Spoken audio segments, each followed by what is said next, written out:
Be the Talk, episode 156, featuring Anna Dolce.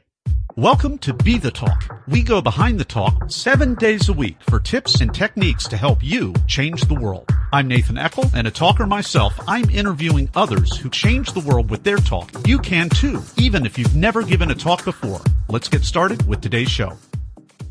We are live with Anna Dolce. Anna, are you ready to talk? I am ready, Nathan. Bring it on. Anna Dolce traded in her Miss Georgia Europe crown and national fame for a $40 shot at the American dream. After getting her start in the restaurant industry, Anna observed that often the biggest missing piece in the hospitality industry is, in fact, the hospitality. So today, leveraging her background in show business, hospitality, and entrepreneurship, Anna coaches celebrities, elite athletes, and entrepreneurs on how to live a life on their terms. Anna Dolce, welcome to the talk. Thank you, Nathan. Thanks for having me. Your TEDx talk is called Service Isn't the Same as Hospitality. I love how you really succinctly summarize it. You said we've taken the process and we've put the process over people at this point, even in the restaurant industry. And now as a result, people feel processed, permitted, and tolerated instead of welcome, desired, and included. Anna, please take us behind the talk. Yeah, behind the talk as far as how did the talk happen? Just summarize the talk. That's the lead in. Yeah, That's my takeaway.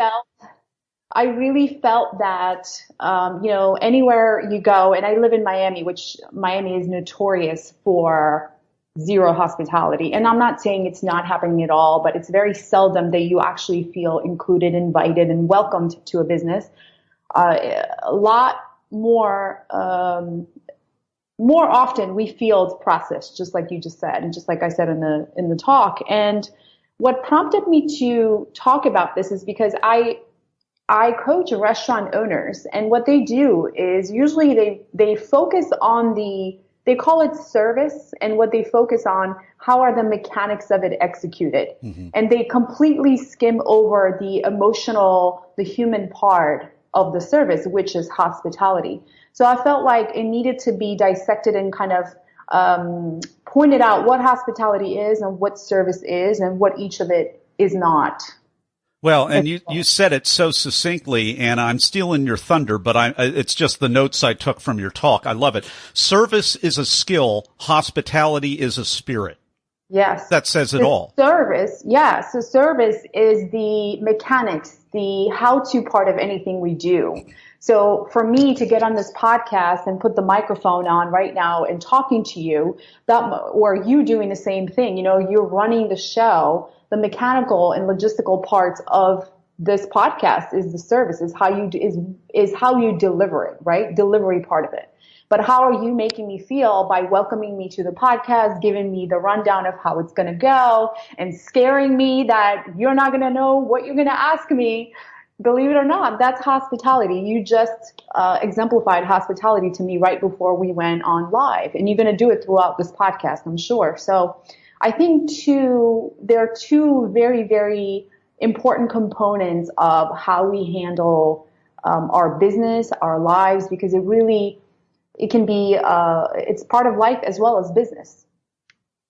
Well, for sure. And now you're making me nervous because this is getting real meta here, Talk Universe, because it really is. And that is the challenge, is keeping all the parts moving and doing it with a smile and keeping some degree of warmth in the mix. And Talk Universe, I'm going to pivot it right over to you because Anna made this about me.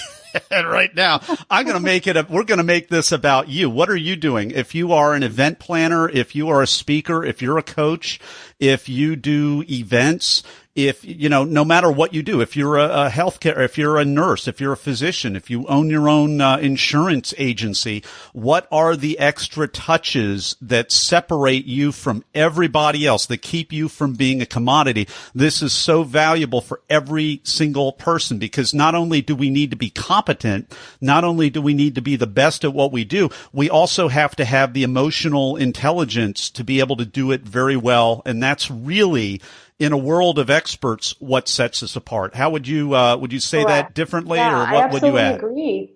with you. And I think emotional intelligence is actually more important than technical skill, believe it or not. And I'm not saying you need to I be a believe it. surgeon that is good with people and not know what to do on a, in a surgery room. That's not what I'm referring to. But if you don't have the bedside manner, I'm sorry, but you are not valuable as a doctor. Just like my mother was telling me last week, she went to 3 doctors and then ended up with what she selected one of them because of how he treated her. I mean, she doesn't know their medical skills. And we run into this every single day, and especially in the medical field as well, not just restaurants. So I felt like it was my place to come up and say, hey, this is important. And believe it or not, focusing on hospitality is what's going to get you the bottom line that you're looking for, not the technicality and logistics and the how-to of it all. Well, and I think maybe another way of saying this is our world is becoming so optimized. For lack of a better word, it's not a particularly bad word. I was at, just this morning, had lunch or breakfast actually at Panera Bread, and I ordered from a kiosk just because I prefer to do that. And so how much more steep is the competition for the high-end restaurants? And you talk about it in your talk about the real fancy, molecular gastronomy restaurants where they can combine textures and fusions and foods and all of this. And it became all about the high tech. And you come in there and there's no warmth left in the restaurant. And this is a high-end restaurant. More show than a showing of hospitality. It was a show. They were so preoccupied about how everything looked and how everything tasted that they totally forgot that I was sitting at the table and I was in awe of it all, but nobody really recognized me and my emotions and how I felt.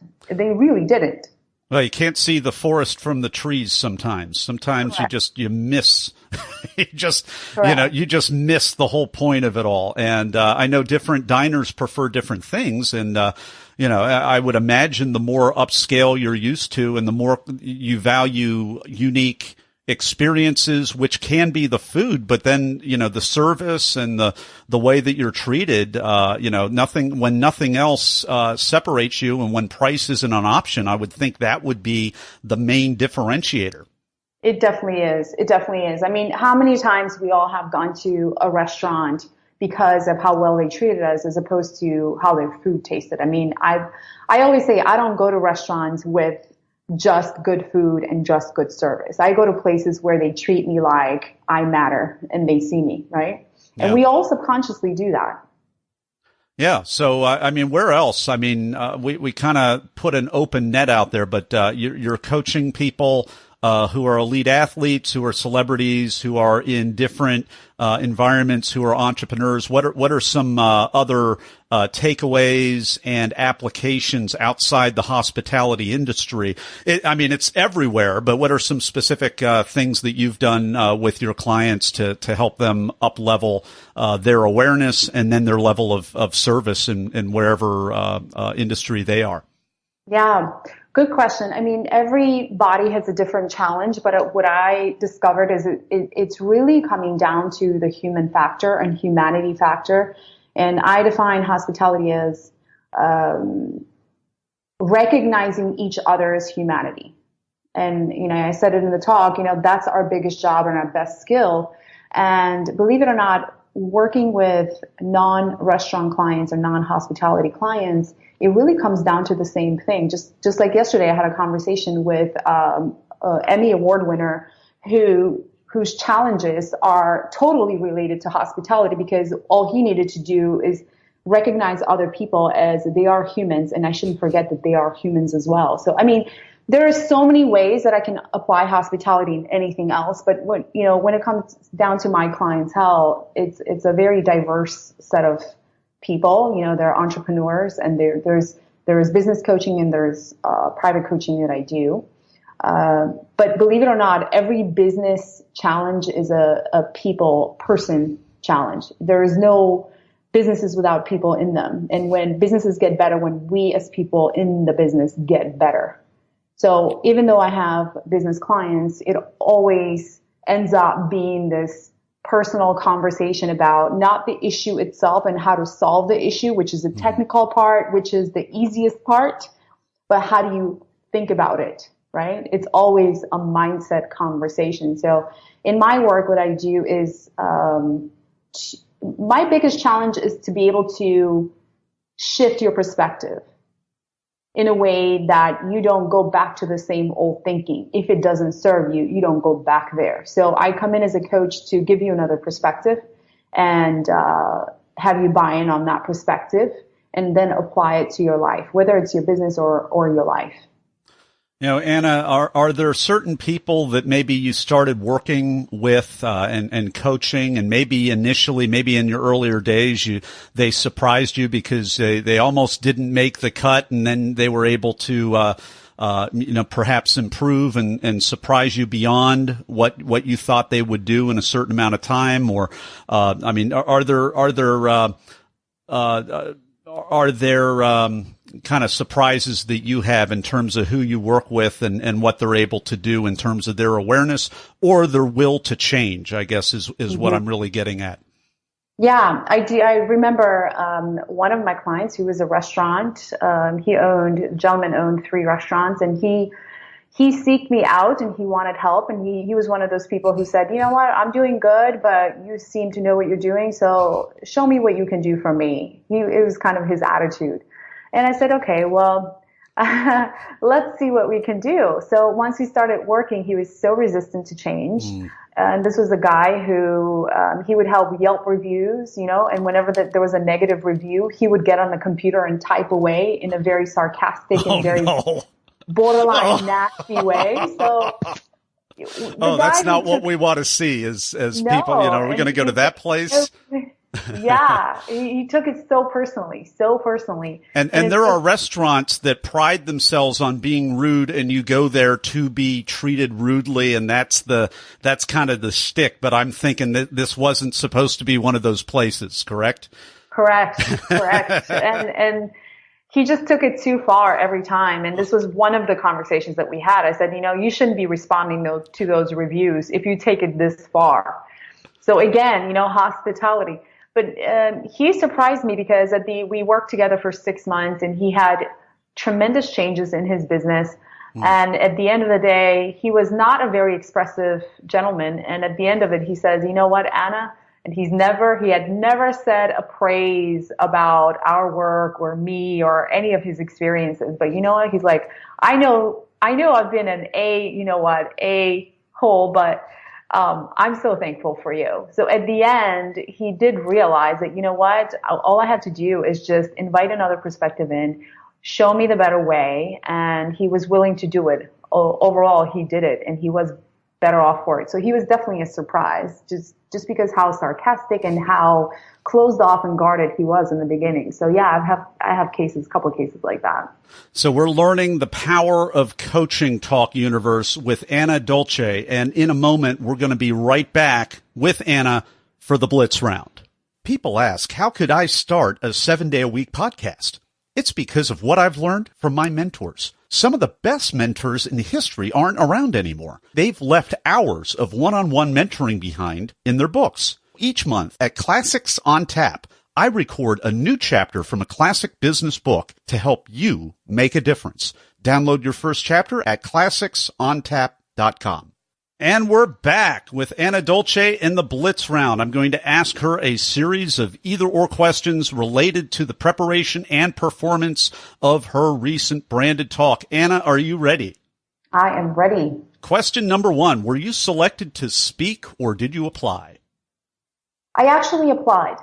And I was selected to 3 TEDx's, and I took 2 of them. I took 2 opportunities, and I declined the 3rd one just because it was just, they were all too close to each other. So I did the Davenport talk and then Bend, Oregon, and then was going to speak at Atlanta and had to decline that. Overachiever for sure. Question number 2. Are you a memorizer, an improviser, or a blender? Neither, actually. What I do is I internalize, and I don't know if any of those 3,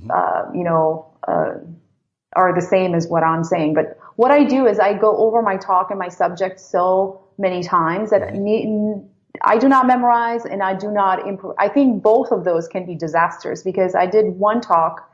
I remember my very first talk was memorized and it was so difficult. You know, just the memorization process is difficult. And then when you get on stage, you are full of fear of forgetting what you just memorized and you don't own the talk.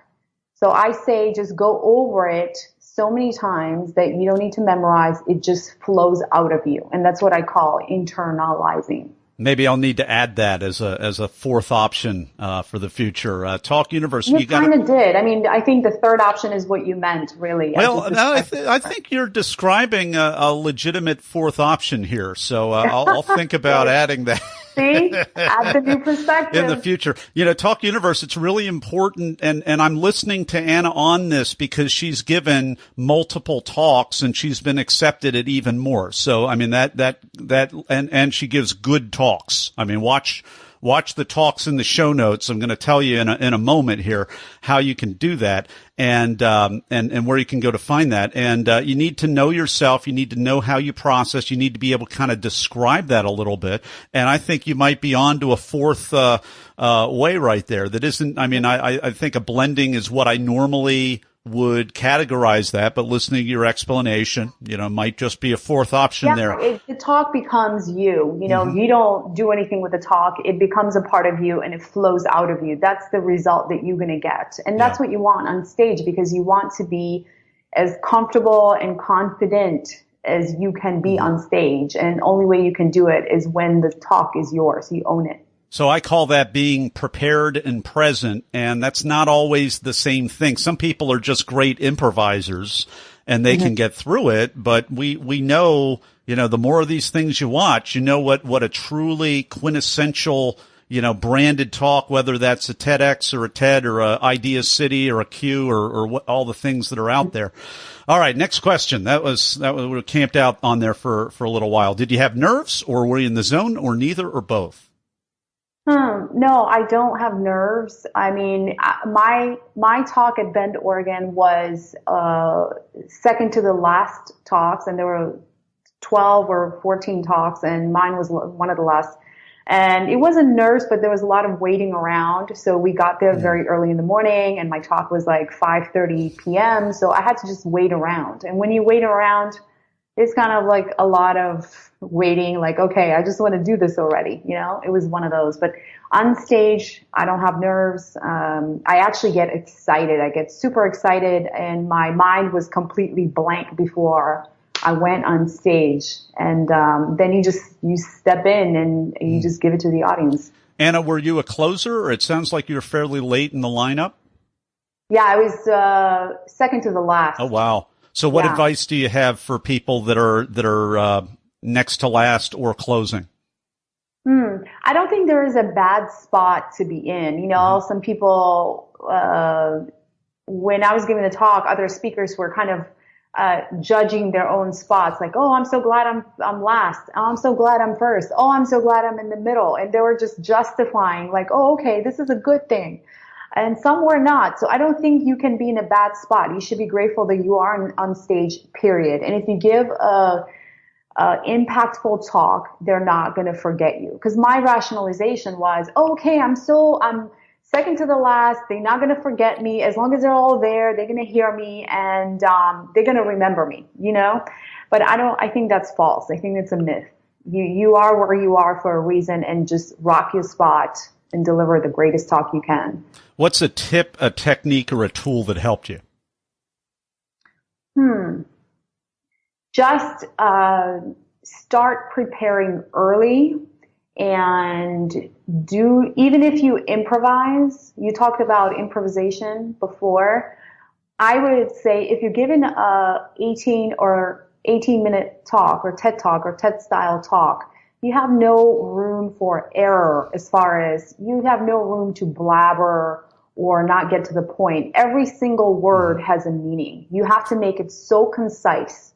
And for you to be able to do that, you need a lot of preparation. And this is why you shouldn't improvise. Even if you improvise, you should still have a layout, and you should know exactly what you're going to say. Maybe not word by word, but pretty close.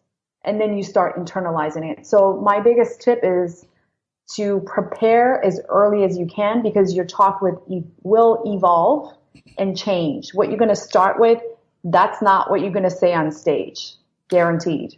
We've been enjoying this talk with Anna Dolce. Her talk is called Service Isn't the Same as Hospitality. And in a moment, we'll be right back with her for the final word of advice. And before we do, want to let you know where you can go to watch that talk. You can go to our show notes page if you don't want to type it all out on YouTube at BeTheTalk.com, and you can also connect with Anna on the show notes page. Her website is annadolce.com, ANNADOLCE.com. And we'll be right back with Anna Dolce's final word of advice. Everyone wants to change the world, but not everyone knows the first step. Before you can change the world with your talk, it has to be selected. So grab the templates, timelines, and tools that I use to get my talk selected at BeTheTalk.com. And we're back with the final word of advice with Anna Dolce. What is it? Okay, I think my final word would be only do a TED Talk if you have something to say. Don't do a talk because you want to give a talk. Actually have a unique point of view, or at least a point of view, because I run into so many people who just want to get on stage and give a talk, and they say, quote unquote, I want to share my story. But I believe every one of us has a story, but it doesn't mean that you need to get on a TED stage to share it.